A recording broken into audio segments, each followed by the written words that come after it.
Halo brother, di sini gue pengen coba bantu kalian yang udah kepikiran buat beli iPhone di tahun 2024 ini dan akan coba merekomendasikan beberapa iPhone yang masih oke, yang masih worth it.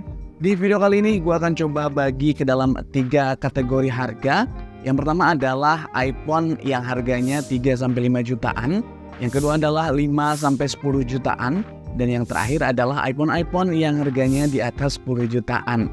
Dan iPhone yang gue rekomendasikan ini adalah iPhone bekas yang ex resmi Indonesia, bukan ex Inter. Oh ya, BTW gue mohon maaf gak bisa merekomendasikan iPhone second atau iPhone bekas yang di bawah harga 3 juta.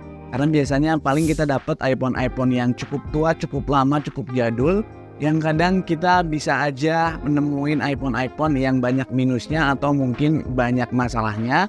Jadi gue nggak terlalu merekomendasiin dalam video ini. Gue pengen ngerekomendasiin iPhone yang memang masih sangat enak dan layak banget buat dipakai di tahun 2024 ini. Karena buat orang-orang yang pertama kali nyoba iOS atau iPhone, kalau beli unit-unit yang minusan atau unit-unit yang udah terlalu tua, gue khawatir nggak bisa ngerasain feel iPhone yang sesungguhnya, yang sebenarnya, dan nggak bisa ngerasain nyamannya pakai iOS secara maksimal. Oke, langsung aja. Di budget 3-5 jutaan, paling gue rekomendasiin adalah iPhone SE 2020 atau iPhone SE generasi kedua.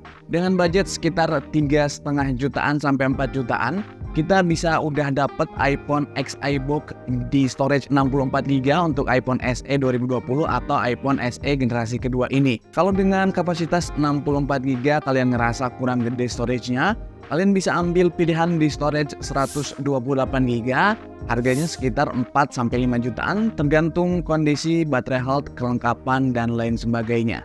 iPhone SE generasi kedua ini cukup lumayan oke. Chipsetnya adalah A13 Bionic sama kayak iPhone 11 dengan harga yang lebih ekonomis. Dan untuk update iOS-nya juga masih cukup panjang, paling enggak akan kebagian sampai iOS di tahun 2025 atau iOS 19. Menurut gua cukup oke di harganya, dan Apple juga bakal mengurus iOS-nya lumayan panjang, minimal 2 tahun lagi.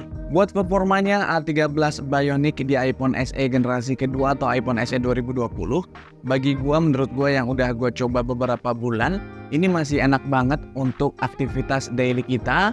Berbagai macam kerjaan bisa dihandle dengan baik, main game sekalipun masih cukup nyaman. Apalagi buat kalian yang cuma main sosmed, balesin chat, telepon, dan lain sebagainya, tentu masih sangat-sangat enak banget untuk iPhone SE generasi kedua ini. Buat kualitas kameranya juga nggak kalah oke, masih cukup kinclong walaupun memang setup kameranya cuma single kamera aja. Paling yang harus jadi concern di iPhone SE generasi kedua ini adalah bagian baterainya yang nggak terlalu gede dan nggak istimewa, relatif kecil dan bisa 1-2 kali charge. Kalau pemakaian intens mungkin bisa 3 kali charge dalam sehari. Mengingat kapasitas baterainya cuma 1800 mAh aja.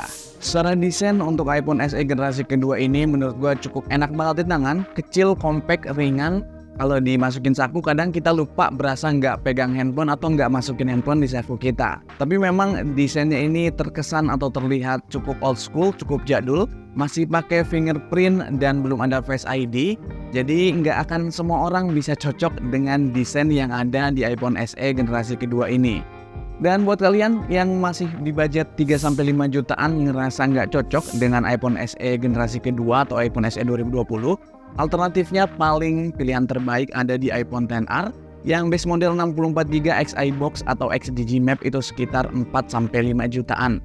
Balik lagi tergantung kondisi dan kelengkapan. Untuk iPhone XR secara performa memang sedikit di bawah iPhone SE 2020 karena masih pakai chipset A12 Bionic, satu level di bawah A13 Bionic. Namun secara performa masih cukup oke, dan secara daya tahan baterai tentu iPhone XR jauh lebih baik daripada iPhone SE generasi kedua karena memang punya kapasitas baterai yang lebih gede. Selain itu iPhone XR juga tentu punya desain yang lebih kekinian dengan layar yang full screen, namun memang masih memiliki hal yang sama atau kesamaan di bagian setup kamera yang cuma punya satu setup kamera aja. Untuk iOS-nya kemungkinan besar iOS 17 adalah iOS terakhir untuk iPhone XR. Artinya nggak akan kebagian lagi update iOS 18 atau bahkan 19, itu nggak mungkin. Kalau 18 masih ada harapan walaupun kemungkinannya kecil, tapi kita anggap aja iOS terakhir adalah iOS 17 yang udah diinstal atau udah dirilis sama si Apple tahun 2023 kemarin. Dan untuk kualitas kamera dari iPhone XR sebetulnya dengan iPhone SE generasi kedua itu 11-12 cukup identik, mirip-mirip. Jadi sama aja lah untuk kualitas kamera keduanya ini. Kita lanjut di pilihan yang kedua di budget 5-10 jutaan. Buat gue pribadi, untuk di range harga 5-10 jutaan, iPhone terbaik atau sweet spot yang paling oke ada di iPhone 12. Dan memang harganya saat video ini dibuat, sekarang itu sekitar 9 jutaan aja untuk yang base model 64GB. Lalu untuk unit secondnya X-Resmi Indonesia, XDG Map atau X-iBox atau XGDN itu dihargai sekitar 7-8 jutaan tergantung kondisi dan kelengkapan dan tergantung orang yang jual juga sebetulnya. Pinter-pinter aja kita nyari unitnya dan pastiin resmi Indonesia. Sekali lagi gue tekanin karena penting banget nanti kalau X-Inter nggak terdaftar di Bea Cukai resikonya kena blokir IMEI. Dengan menggunakan chipset A14 Bionic, tentu performanya di tahun 2024 ini masih cukup oke. Dari mulai bermain game yang cukup berat juga sebetulnya masih dilibas. Buat editing, buat rekam video, buat bikin foto-foto selfie atau foto-foto pemandangan, atau bikin konten di Reels, di TikTok, di IG, dan lain sebagainya. Ini masih sangat mumpuni banget. Apalagi iPhone 12 juga udah support jaringan 5G. Jadi udah lebih future-proof dibanding iPhone yang sebelumnya. Buat urusan kamera, iPhone 12 ini udah tentu cakep banget dan berasa upgrade-nya dari iPhone 11 khususnya untuk bagian atau untuk fitur dari night mode-nya. Rilis di tahun 2020, kemungkinan besar iPhone 12 juga bakal kebagian update iOS seenggaknya sampai tahun 2025 mendatang atau sampai iOS 19. Untuk daya tahan baterai, iPhone 12 ini juga tergolong salah satu iPhone yang punya daya tahan baterai yang cukup baik dengan 2800-an mAh kapasitas baterainya dan juga udah support wireless charging. Jadi dengan teknologi kekinian lebih berasa iPhone yang lebih baru aja dibanding iPhone sebelumnya yang memang sudah agak ketinggalan zaman. Alternatif lain selain iPhone 12 di harga 5-10 jutaan, ada lagi iPhone yang cukup powerful, kecil, ringan, enteng, tapi memang desainnya old school, yaitu adalah iPhone SE generasi ketiga yang rilis di tahun 2022. iPhone SE ini punya chipset yang kayak iPhone 13, A15 Bionic, tentu punya update iOS yang sangat panjang, dari tahun 2022 minimal sampai tahun 2027, masih cukup panjang banget. Dan secara performa A15 Bionic nggak perlu diragukan lagi, di tahun ini masih sangat satset, masih sangat oke banget. Cuman balik lagi, sekali lagi yang harus jadi pertimbangan adalah desainnya yang memang old school, masih pakai fingerprint, kameranya setupnya masih satu doang atau single cam. Jadi khusus atau cocok buat kalian yang seneng handphone jadul, nostalgia, yang nggak mau kehilangan dalam tanda kutip fingerprint dan tetap nyaman dengan iPhone dengan gaya old school. Terakhir, kayak biasa, iPhone SE ini cuma punya kapasitas baterai yang kecil, sekitar 2000 mAh, tapi memang kualitas daya tahan baterainya lebih baik daripada iPhone SE generasi kedua atau tahun 2020, karena memang chipset yang lebih baru punya efisiensi yang lebih baik. Lalu yang ketiga adalah kita memilih iPhone di atas 10 juta. Kalau udah range-nya di atas 10 juta sampai tak terbatas, sebetulnya menurut gua, belilah iPhone terbaik yang bisa kalian beli sesuai dengan alokasi budget dan kebutuhannya.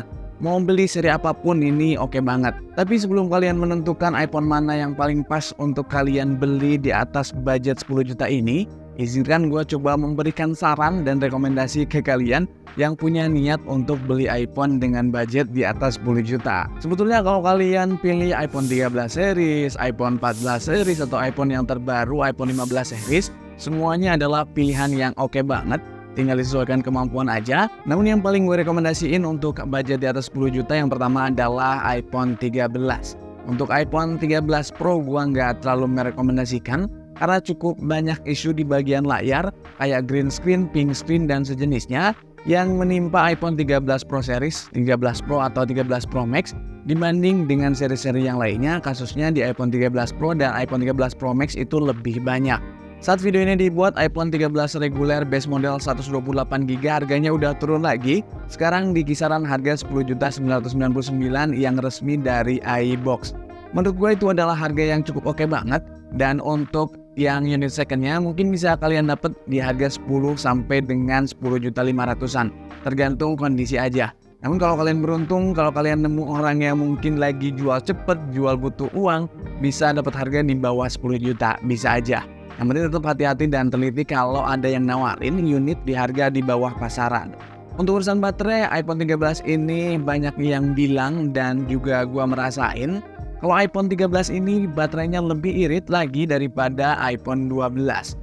Plus punya fitur terbaru dari Apple yang gak dimiliki iPhone 12 series atau iPhone yang lebih lama lainnya, yaitu Cinematic Mode yang tentu bakal berguna banget buat kalian yang senang bikin video-video estetik dan video-video keren untuk kalian upload di sosial media kalian atau memang sengaja bikin konten YouTube. Opsi berikutnya yang lebih mahal lagi dari iPhone 13 series, menurut gue yang paling oke adalah iPhone 14 Pro atau iPhone 14 Pro Max atau iPhone 15 reguler atau iPhone 15 Plus. Keempat, seri iPhone ini cukup powerful tentunya dengan chipset A16 Bionic dan juga punya sesuatu yang fresh di mana layarnya udah punya fitur Dynamic Island yang tentu nggak akan atau belum dimiliki oleh iPhone 13 series ke bawah. Paling memang perbedaannya untuk iPhone 14 Pro dan iPhone 15 adalah di bagian setup kameranya aja. Untuk iPhone 14 Pro punya setup kamera yang cukup lengkap dengan triple kamera, tapi untuk iPhone 15 biasa dan iPhone 15 Plus cuma punya setup dual kamera aja. Perbedaan lainnya ada di material yang digunakan. Untuk iPhone 14 Pro dan 14 Pro Max itu entah pakai frame yang stainless steel yang kelihatan lebih mewah looknya dan tentu lebih kokoh. Sementara untuk perbedaan di portnya, iPhone 15 udah pakai USB Type-C, sementara iPhone 14 Pro masih pakai Lightning. Di sisi lain perbedaannya yaitu adalah lamanya jatah ke bagian update iOS. Untuk iPhone 15 baru dirilis tahun 2023, tentu akan kebagian iOS sampai tahun 2028. Sementara untuk iPhone 14 Pro atau iPhone 14 Pro Max cuma akan kebagian sampai tahun 2027 aja. Selisih 1 tahun untuk kebagian update iOS-nya. Namun kalau kalian cari iPhone yang memang spesifik, kayak nyari layar yang lebar, baterai yang awet, tentu adalah pilihannya nggak lain dan nggak bukan jatuh pada iPhone 15 Plus. Itu adalah pilihan yang paling ideal. Tapi kalau kalian nyari yang setup kameranya lengkap, ada yang tele, ada wide kamera, dan ada lensa utama yang cukup oke, iPhone 14 Pro adalah pilihan yang jauh lebih baik daripada iPhone 15. Jadi kembali ke preferensi masing-masing, kembali ke kebutuhan masing-masing, dan kembali ke hatinya masing-masing. Kira-kira untuk kalian cocok yang mana bisa dipilih antara iPhone 14 Pro, iPhone 14 Pro Max, 15, dan iPhone 15 Plus. Terakhir, kalau kalian punya budget yang tak terbatas unlimited, tentu membeli iPhone 15 Pro atau iPhone 15 Pro Max kalau memang kalian butuh atau kalian pengen, itu adalah pilihan terbaik yang saat ini ada dari line up iPhone. So, iPhone 15 dan iPhone 15 Pro Max merupakan sebuah upgrade yang cukup berasa dibanding dengan iPhone 14 Pro atau iPhone 14 Pro Max. Dimana iPhone 15 Pro dan Pro Max pakai material titanium yang lebih enteng dibanding iPhone 14 Pro atau iPhone 14 Pro Max. Selain itu juga untuk kameranya punya fitur yang lebih banyak lagi, yang lebih advance lagi. Bahkan sudah dilengkapi dengan lensa periskop yang punya kemampuan optical zoom yang cukup oke, sehingga fungsi lensa-lensanya yang ada di iPhone 15 Pro dan iPhone 15 Pro Max lebih versatil di segala kondisi. Tinggal disesuaikan kebutuhan aja. Kelebihan lainnya di iPhone 15 Pro dan iPhone 15 Pro Max adalah udah support perekaman, di mana penyimpanannya kita bisa melakukan atau menyimpan di external drive. Jadi lebih fleksibel untuk memindah-mindahkan data hasil rekaman video di iPhone ke komputer atau ke media lainnya. Selain itu, iPhone 15 Pro dan iPhone 15 Pro Max juga bisa support di pairing dengan Apple Vision Pro yang akan dirilis oleh Apple di tahun 2024 ini. So, sebelum kalian memutuskan iPhone mana yang cocok buat kalian beli sesuai dengan budget yang ada, nggak ada salahnya kalian berkontemplasi dulu, merenung dulu, mengevaluasi dulu kira-kira alokasi budgetnya berapa dan kebutuhannya apa, sehingga kalian bisa memilih iPhone yang tadi udah gua sebutkan. Mudah-mudahan dengan membuat video ini bisa ngebantu kalian menentukan iPhone pilihan terbaik yang bisa kalian beli. Thanks for watching, see you next video, bye bye.